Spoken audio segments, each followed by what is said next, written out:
Lingamaya, lecturer in economics. Today I am going to discuss Keynesian theory of employment.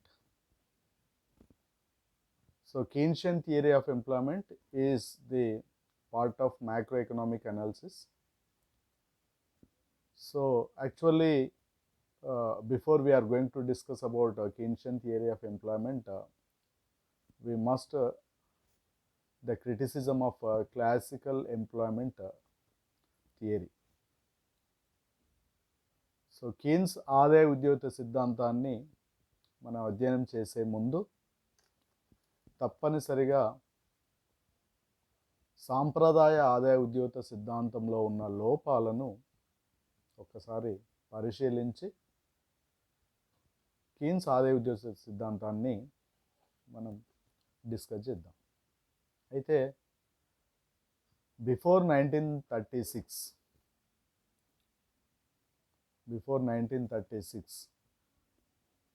the classical economists, they have given one of the important assumption: full employment will be existing under the market economy. And second assumption is market economy, free market economy. There are certain assumptions are there, but even though the classical economists, their theory is based on the false assumptions they have given. They have framework. Framework. Their framework is based on the false assumptions.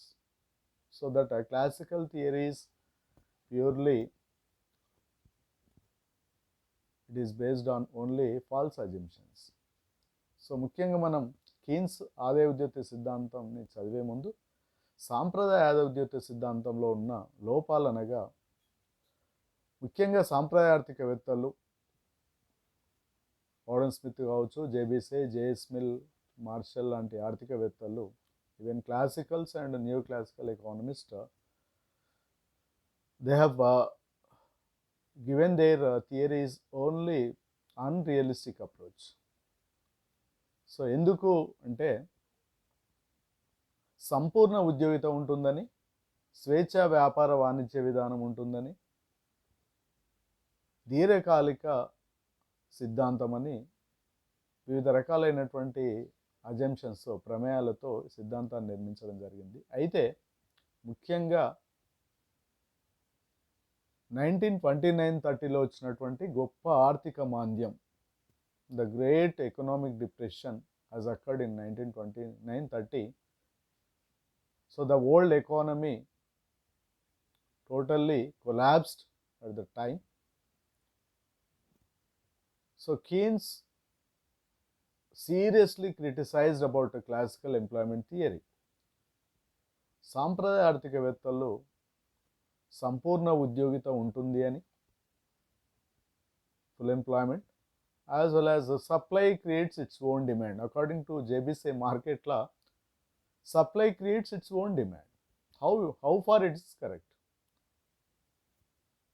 When supply creates its own demand, we won't see about economic depression. But whereas economic depression has occurred in 1929-30, so the supply does not create its own demand. Supply తన డిమాండ్ను తాను సృష్టించుకోదు అని ముఖ్య నిదర్శనం ఏంటంటే 1929-30. The classical economists have made a big mistake, that is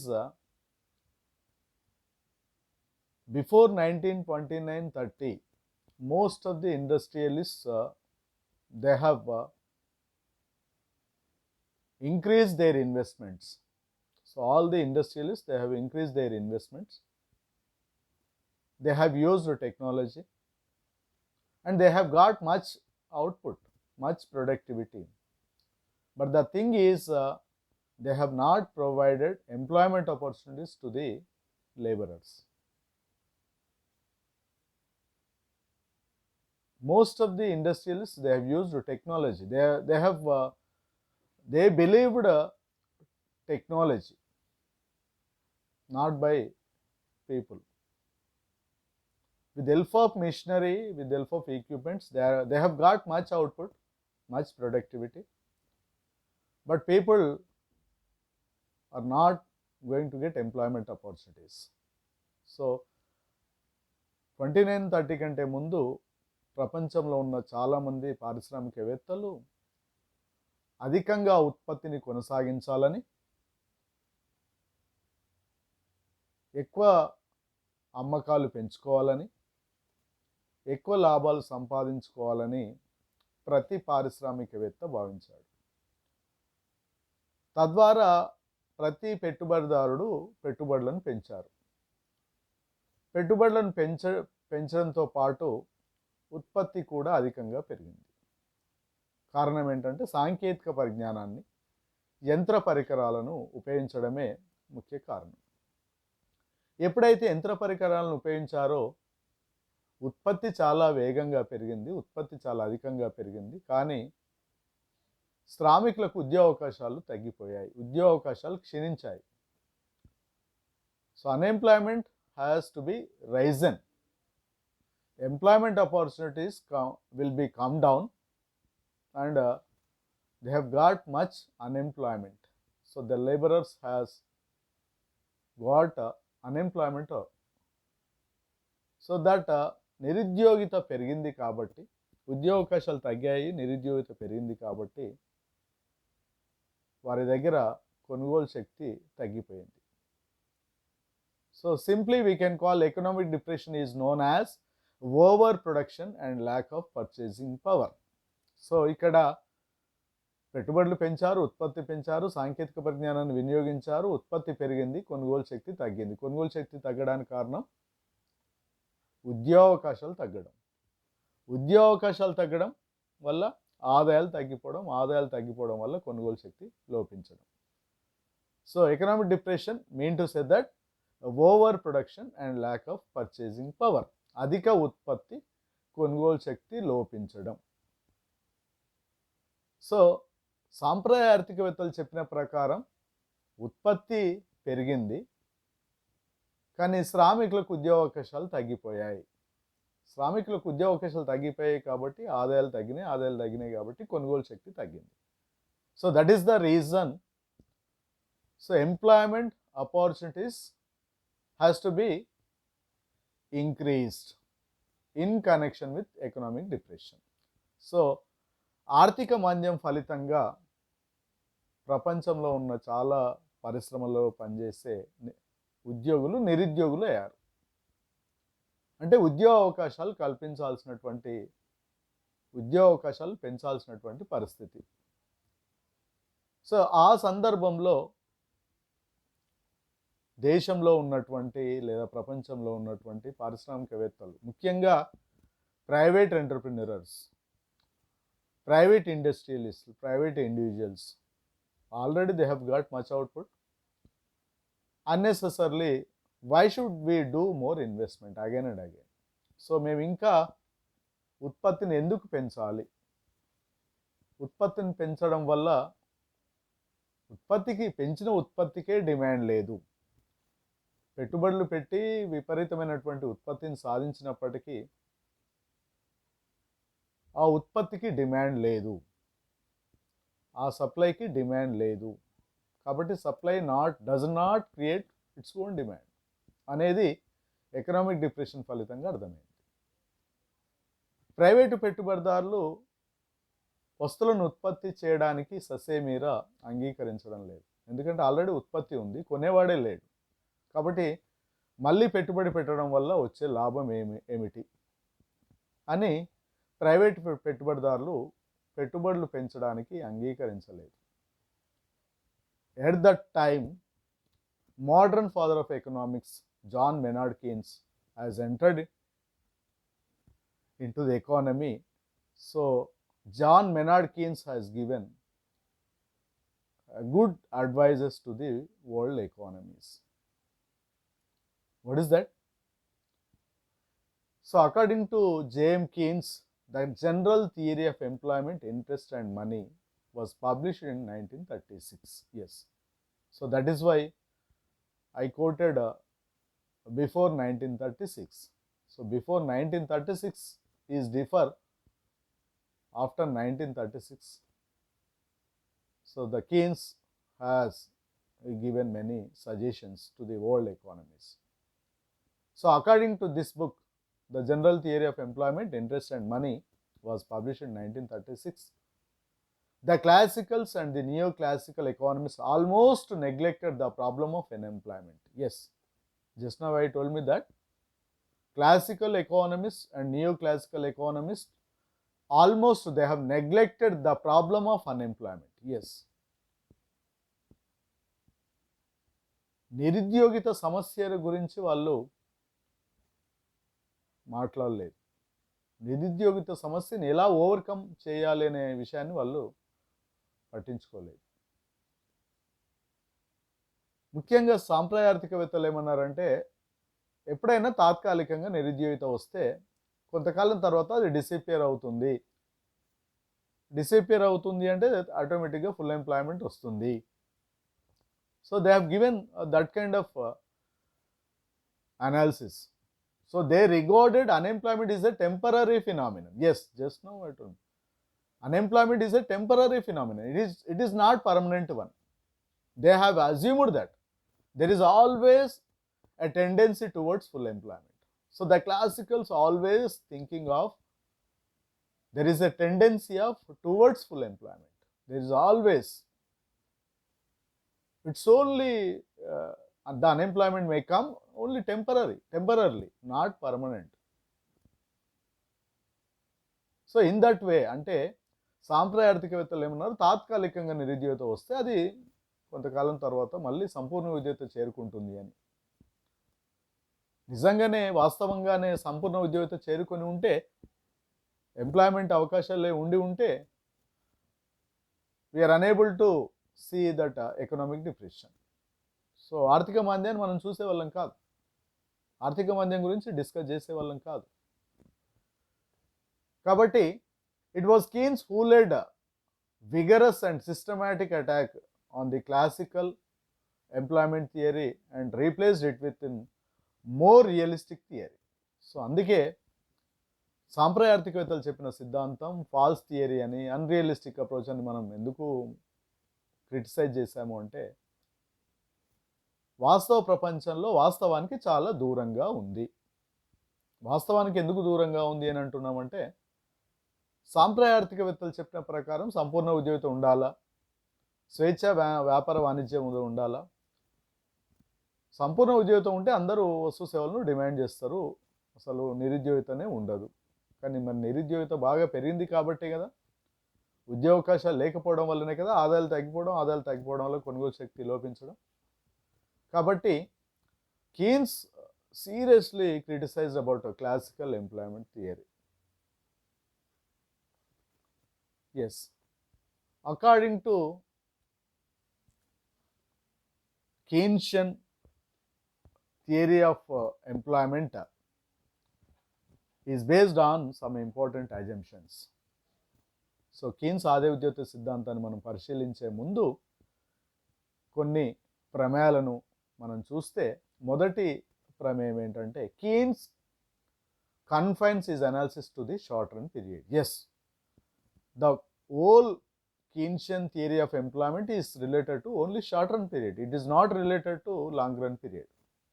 Why it is not related to long run period? According to Keynes, in the long run we are all dead. So Keynes has given that kind of analysis has given to the classicals. In the long run we are all dead. దీర్ఘకాలంలో మనం అందరం చనిపోతాం. Yes, absolutely. Everybody can dead in the long run. That mean to say that in the long run we are all dead. That refers to that long run period doesn't have certainty. Long run period doesn't have certainty. దీర్ఘకాలంలో ఖచ్చితత్వం ఉండదు. ఒక 20-30 years తర్వాత ఏం జరుగుతుంది అనేది ఇదమిద్దంగా ఖచ్చితంగా చెప్పలేం. So Keynes theory is based on the first foremost assumption is he has confined only his analysis confines to the short run period. Yes, స్వల్పకాలానికి సంబంధించినది, దీర్ఘకాలంలో ఏం జరుగుతుందో ఖచ్చితంగా చెప్పలేం కాబట్టి Keynes particularly has taken short run period. He has discussed about short run period. His analysis is purely related to short run analysis or short run period analysis. Yes, the first assumption is a short run period. Second assumption, he assumes that there is perfect competition in the market. Yes, of course, classical economists have given same assumption, even though Keynes has assumed that there is perfect competition in the market. Yes, whereas factor and product market perfect competition conditions are existing. So here is also there is a perfect competition in the, it will be existing in the market. And third one, he assumes closed economy ignoring effect of foreign trade. Yes, the classicals also said that the economy must be closed. So there is no participation of international trade. So classicals ignoring the participation of international trade. But whereas Keynes, so international trade also one of the important criteria, one of the important activity to get the goods, to sell the goods to the rest of the world, automatically so our goods will be demanded in foreign countries also. We are going to get more foreign exchange reserves from the various countries. So that is why classicals ignoring the foreign trade. And the fourth assumption is his analysis is a macroeconomic analysis, that is it deals with only with aggregate facts. Yes, macroeconomics, according to Keynes, macroeconomic analysis, so that means deals with aggregate facts.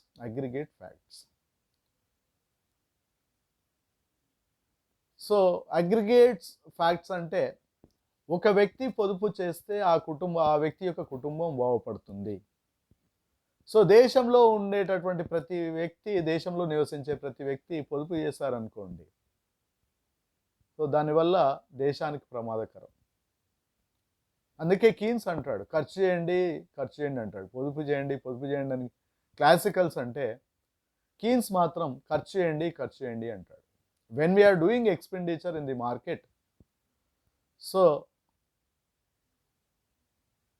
the transactions are going on in the market automatically, so money supply has to be increased, so that activities will be grown up, so that employment has to be increased, so that incomes has to be increased.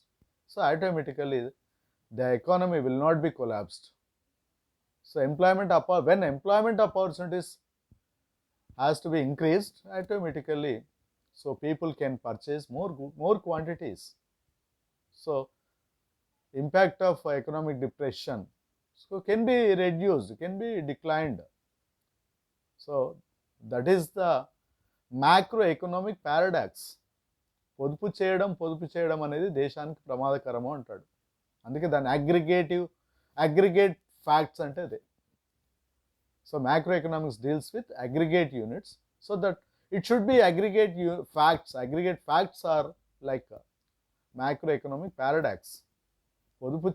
అందరూ పొదుపు చేయడం వల్ల జరిగే నష్టాన్ని గురించి చాలా చక్కగా Keynes చెప్పడం జరిగింది. అండ్ ఫిఫ్త్ అజంప్షన్, ఈ assumes operation of the law of diminishing returns or increasing cost. Yes, law of diminishing returns అనేది ఎట్లా వస్తుందంటే, when increasing the cost can be increasing, automatically diminishing, law of diminishing returns. So ప్రతిఫలాలు ఎప్పుడు క్షీణిస్తాయి అంటే వ్యయం పెరుగుతూ ఉన్నప్పుడు. సో ఒక ఆర్థిక వ్యవస్థలో వ్యయం పెరుగుతూ ఉంది అంటే ప్రతిఫలాలు క్షీణిస్తాయి. ఏదైనా ఒక సంస్థలో కానీ పరిశ్రమలో కానీ ప్రతిఫలాలు ఎట్లా క్షీణిస్తాయంటే వ్యయం ఎక్కువగా పెరుగుతున్నప్పుడు మాత్రమే ప్రతిఫలాలు క్షీణిస్తాయి. వ్యయం పెరగడం వల్ల వస్తువుల ధరలు పెరుగుతాయి, వస్తువుల ధరలు పెరగడం వల్ల కొనుగోలు శక్తి తగ్గుతుంది. సో దాని అర్థం ఏంటి అంటే వ్యయం పెరగడం వల్ల ప్రతిఫలాలు క్షీణిస్తాయి అనేది కీన్స్ ఉద్దేశం. That is also fifth assumption. And sixth one, he assumes that labor has money illusion. Labor has money illusion. So శ్రామికులు మనీ ఇల్యూజన్కు పాల్పడుతూ ఉంటారు అని అంటాడు. So these are the major 6 assumptions. According to these 6 assumptions, Keynes has formulated his theory of income and output. So Keynes majorly his theory of employment is mainly based on the principle of effective demand. Effective demand, the principle of effective demand is that point where aggregate demand curve intersect the aggregate supply curve. The aggregate demand curve will be intersect and aggregate supply curve. So when both are, aggregate demand curve will be equal to aggregate supply curve. So the point is known as effective demand. సార్థక demand, ముఖ్యంగా సార్థక demand అనే అంశం, Keynes యొక్క సార్థక demand అంశం Keynes ఆదాయ ఉద్యోగ సిద్ధాంతానికి ఒకే గుండెకాయ వంటిది. It's heart of the theory. ఎందుకు గుండెకాయ వంటిది అంటే principle of effective demand is the concept of principle of effective demand will discuss 2 points, that is aggregate demand curve and aggregate supply curve. So both the curves are intersect, the point is known as effective demand. సార్థక demand అంటే సమిష్టి demand రేఖ సమిష్టి supply రేఖలు ఎక్కడైతే ఖండించుకుంటాయో ఖండించుకున్న బిందువునే సార్థక డిమాండ్ అంటాం. సో సార్థక demand is mainly deals with the employment, deficiency of effective demand. Keynes mainly focused on deficiency of effective demand. The classicals are not focused about the effective demand. సాంప్రదాయ ఆర్థికవేత్తలు సాంప్రదాయ ఆదాయ ఉద్యోగ సిద్ధాంతంలో సార్థక డిమాండ్ గురించి ఎక్కడ మాట్లాడలేదు, సార్థక డిమాండ్ గురించి చర్చించలేదు. But Keynes has discussed mainly effective demand. సో సమిష్టి సప్లై రేఖ సమిష్టి డిమాండ్ రేఖలు ఎక్కడైతే ఖండించుకుంటాయో ఖండించుకున్న బిందును సార్థక డిమాండ్ అని పిలుస్తాము. సో సార్థక డిమాండ్ గురిలో మాట్లాడాలంటే సార్థక డిమాండ్లో 2 అంశాల గురించి మనం we will discuss about 2 things.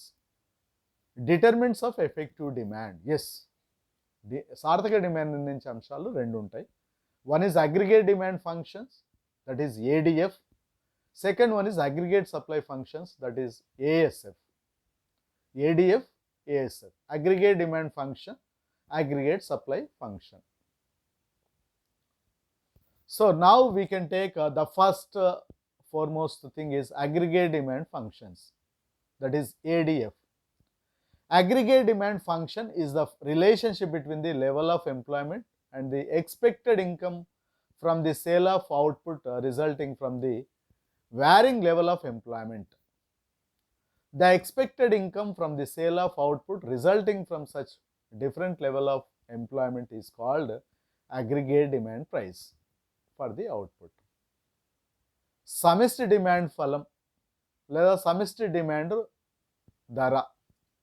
సమిష్టి డిమాండ్ ధర సమిష్టి డిమాండ్ ఫలం అంటే ఏంటి అంటే ఒక ఉద్యమదారుడు లేదా ఒక ఉత్పత్తిదారుడు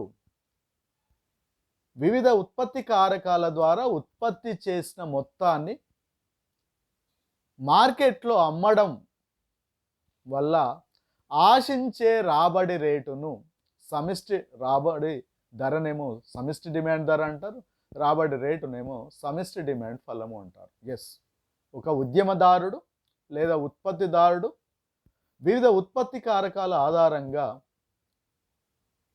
ఉత్పత్తి చేసిన మొత్తాన్ని మార్కెట్లో అమ్మడం వల్ల ఆశించే లాభం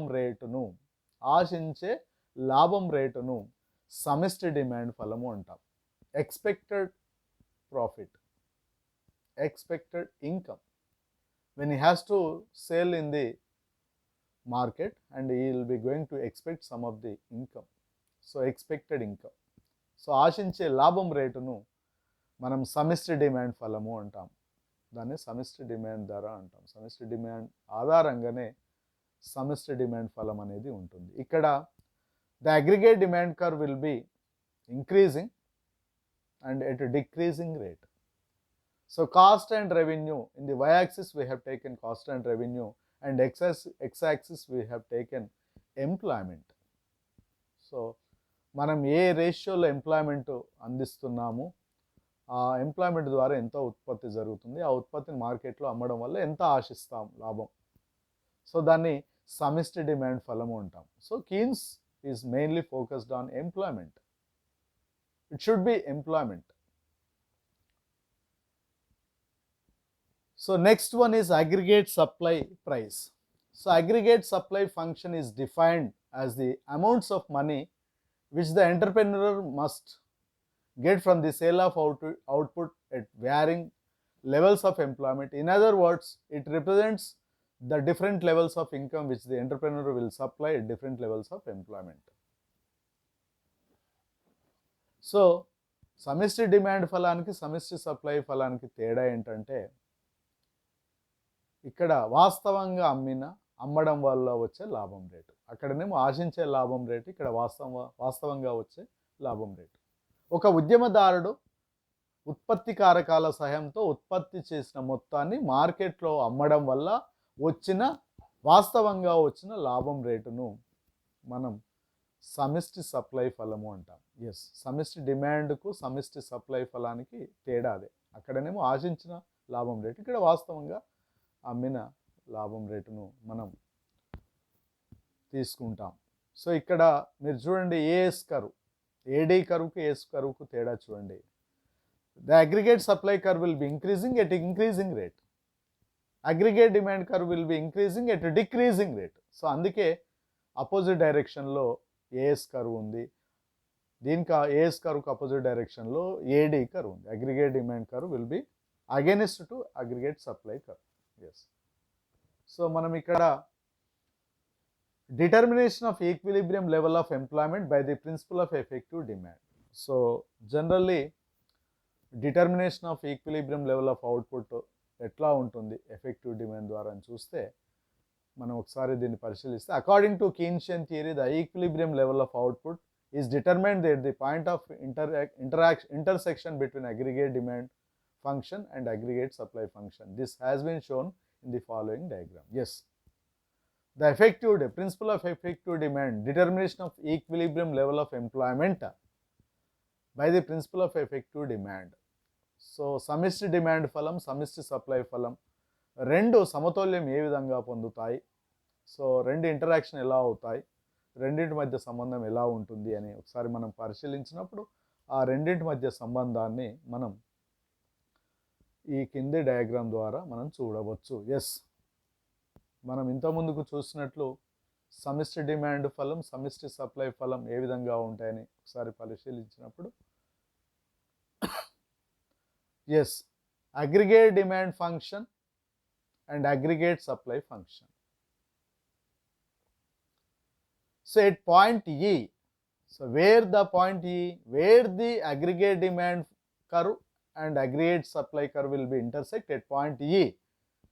E అనే సమతుల్య బిందువు వద్ద సమిష్టి డిమాండ్ రేఖ సమిష్టి సప్లై రేఖ ఖండించుకున్న బిందువు వద్దనే సార్థక డిమాండ్ ఉంటుంది.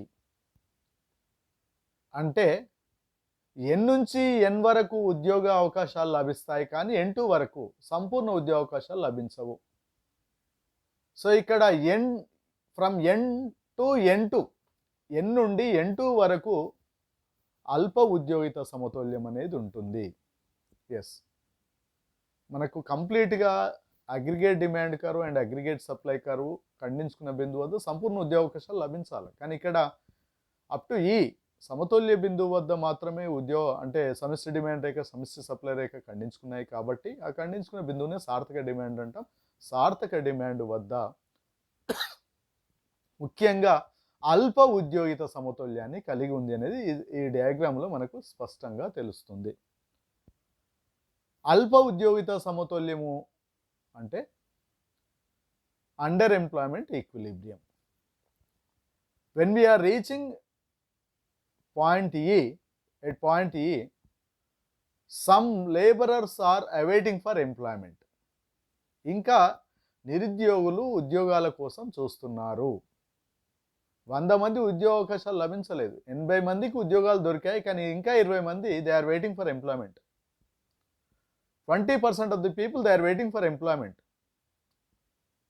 So this situation is known as underemployment equilibrium. Underemployment equilibrium అంటే ఇంకా కొంతమంది ఉద్యోగం కోసం వెయిట్ చేస్తున్నారు. సో వాళ్ళకి అందరికీ ఉద్యోగ అవకాశాలు ఎప్పుడు రీచ్ అవుతాయంటే అదే. Yes, Keynes said that the economy is not existing full employment. The economy has unemployment. From unemployment, we are going to reach full employment. So, నిరుద్యోగితతో ప్రారంభమై సంపూర్ణ ఉద్యోగిత చేరుకోవడానికి ప్రయత్నం అవుతుంది తప్ప సంపూర్ణ ఉద్యోగిత నుంచి నిరుద్యోగిత రాదు. Keynes has given clearly stated about underemployment equilibrium. So, from N to N2 is underemployment equilibrium. So మనకి డయాగ్రామ్లో స్పష్టంగా అర్థమవుతుంది. కీన్స్ ఇంకొక మాట చెప్తాడు. దేశంలో ఎక్కడైనా, దేశంలో కానీ ప్రపంచంలో కానీ సంపూర్ణ ఉద్యోగిత ఉండదు, అల్ప ఉద్యోగిత సమతుల్యం ఉంటుంది అంటాడు. ఎస్, అల్ప ఉద్యోగిత సమతుల్యం అంటేనే it is not full employment, it is under employment. అల్ప ఉద్యోగిత ఎఫిషియన్సీకి తగిన ఉద్యోగావకాశాలు దొరకకపోవడం, సామర్థ్యానికి తగిన ఉద్యోగావకాశాలు దొరకకపోవడాన్ని, లభించకపోవడాన్ని మనం అండర్ ఎంప్లాయ్మెంట్ లేదా అల్ప ఉద్యోగిత సమతుల్యం అంటాం. సో ఇది కీన్స్ యొక్క థియరీగా మనం మాట్లాడతాం. సో కీన్స్ థియరీని కూడా కొంతమంది ఆర్థికవేత్తలు they have criticised. Yes, every theory has its own merits and demerits. ప్రతి సిద్ధాంతానికి మెరిట్స్ డిమెరిట్స్ ఎట్లా ఉంటాయో, so according to Keynes theory has its own merits and demerits. So up to from the criticism we can take one by one points. First one is not a complete theory. Why not a complete theory? So Keynes సిద్ధాంతం ముఖ్యంగా అభివృద్ధి చెందిన దేశాలకు వర్తిస్తుంది. Keynes సిద్ధాంతం అభివృద్ధి చెందుతున్న, మనలాంటి అభివృద్ధి చెందుతున్న దేశాలకు ఇది వర్తించదు. ఎందుకంటే అభివృద్ధి చెందిన దేశాల్లో ఉండే పరిస్థితులు వేరు, అభివృద్ధి చెందుతున్న దేశాల్లో ఉండే పరిస్థితులు వేరు. అందుకే it is not a complete theory. Based on the unrealistic assumption of perfect competition. Yes, సంపూర్ణ పోటీ పరిస్థితులు లేదా పర్ఫెక్ట్ కాంపిటీషన్ కండిషన్స్ ఉంటాయని క్లాసికల్స్ చెప్పారు, ఈవెన్ కీన్స్ కూడా చెప్పాడు. సంపూర్ణ పోటీ పరిస్థితులు ఎక్కడ కూడా వాస్తవ ప్రపంచంలో ఉండవు. మనం అజంప్షన్ చేయడానికి పనిచేస్తుంది తప్ప సంపూర్ణ పోటీ పరిస్థితులను మనం ఎక్కడ కూడా, రియల్ వరల్డ్లో ఎక్కడ కూడా సంపూర్ణ పోటీ మార్కెట్ పరిస్థితులు ఉండవు. ఎందుకంటే వాస్తవానికి చాలా దూరంగా ఉండే అంశం అది. కాబట్టి సంపూర్ణ పోటీ పరిస్థితులు ఉండవు అనేది రెండవ క్రిటిసిజంగా తీసుకుంటాం. మూడవది, no direct relationship between unemployment level and effective demand. So effective demand ఆధారంగా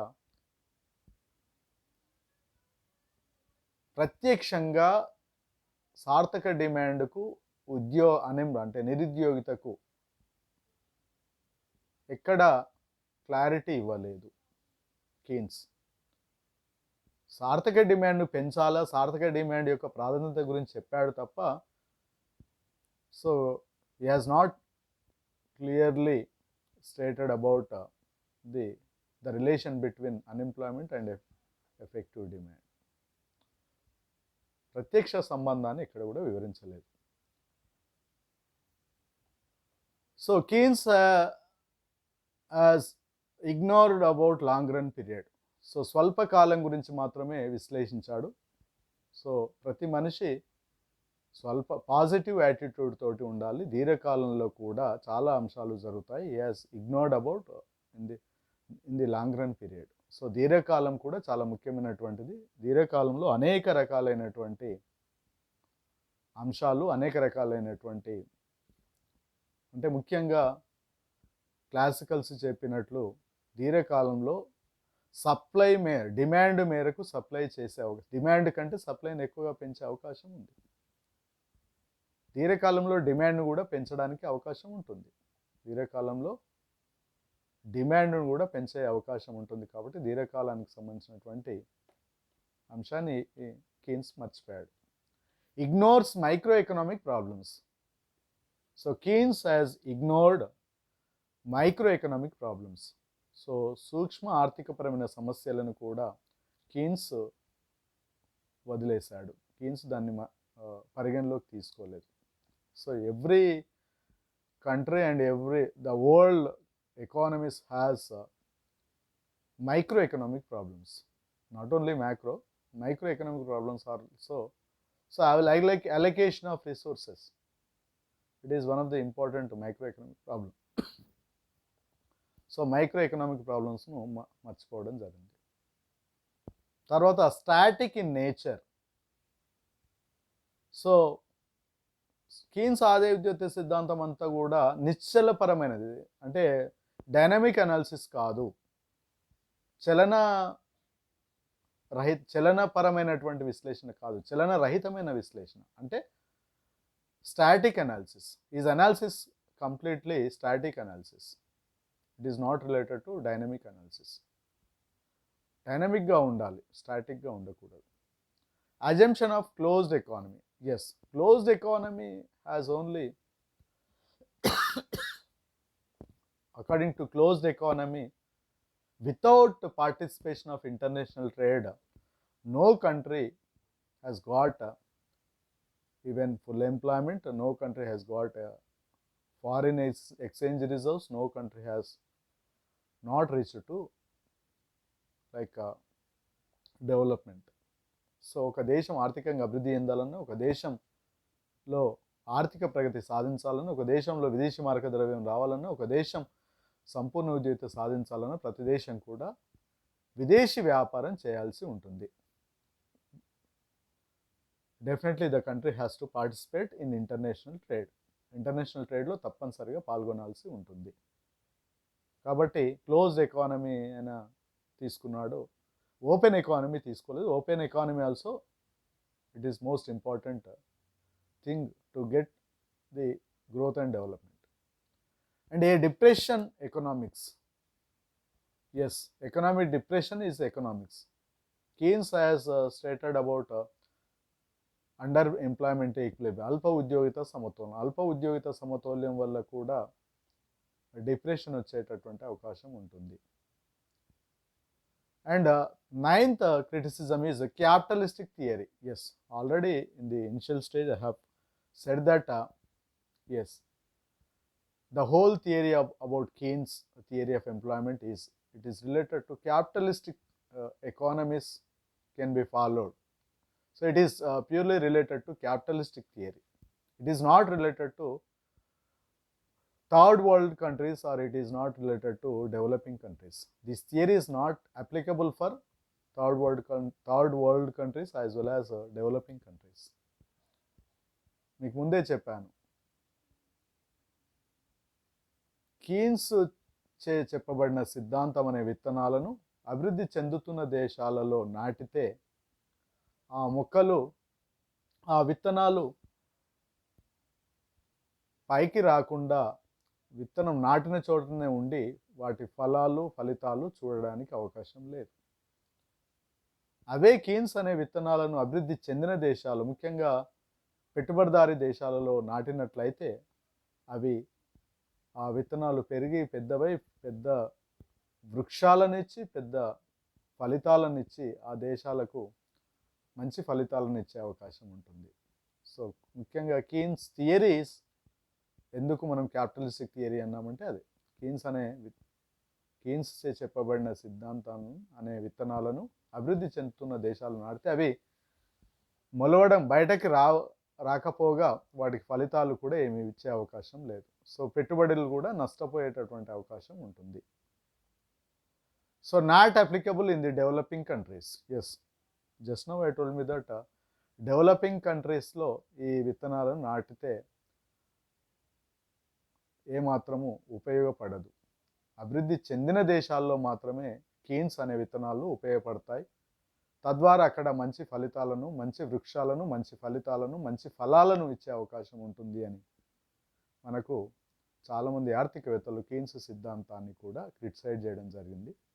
అయినప్పటికీ సాంప్రదాయ ఆదాయ ఉద్యోగ సిద్ధాంతం కంటే కీన్స్ ఆదాయ ఉద్యోగ సిద్ధాంతం ఎంతో కొంత మెరుగైనదిగా చెప్పుకోవచ్చు.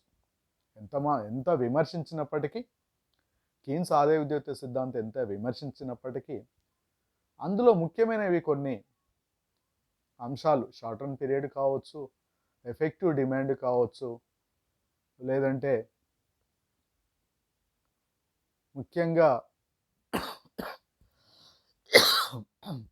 వివిధ రకాలైనటువంటి అంశాలు కావచ్చు. కీన్స్ చెప్పబడిన అంశాలన్నీ కూడా సాంప్రదాయ ఆదాయ ఉద్యోగ సిద్ధాంతం కంటే ఎంతైనా మెరుగైనవిగా చెప్పవచ్చు. కాబట్టి సాంప్రదాయ ఉద్యోగ సిద్ధాంతానికి కీన్స్ ఆదాయ ఉద్యోగ సిద్ధాంతానికి ముఖ్యమైన తేడా ఏంటంటే సాంప్రదాయ ఆదాయ ఉద్యోగ సిద్ధాంతం వాస్తవానికి చాలా దూరంగా ఉంది.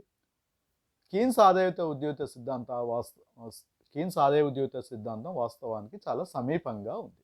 Yes, that is the difference between classical theory of employment and as well as Keynesian theory of employment. So ఈ రకంగా